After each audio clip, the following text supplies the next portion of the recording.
Welcome to the Katie's Garden Guide to Pruning Perennials. I'm not Katie. I'm not Katie, and this isn't a geranium. This is a geranium. This was reclassified as a pelargonium in 1789.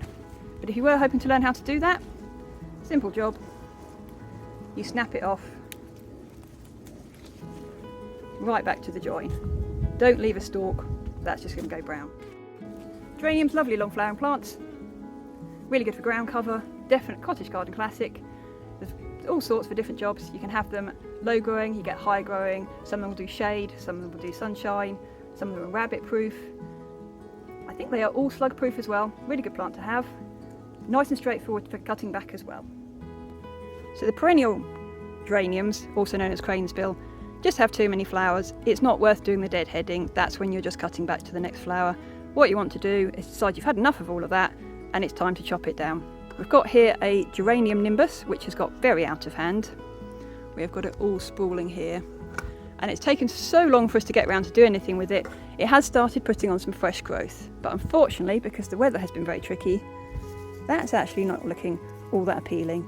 So I'm cutting down absolutely everything. It's a plant that grows right from the ground. It dies right back in the winter time, so we know we're safe to copy that, and that's what we're going to do. Nimbus is a really good one at reflowering. We're leaving it a little bit late this year, but I still reckon it'll probably come back and give us some more flowers if we clear the decks.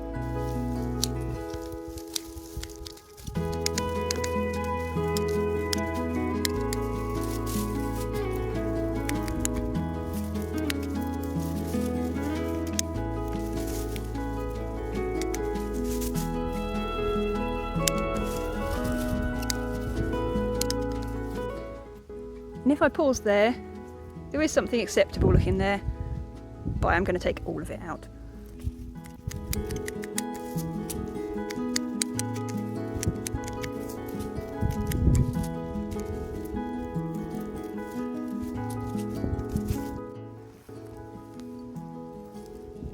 And there's the fresh shoots already. We've given them the light now, so they can now take over and start growing.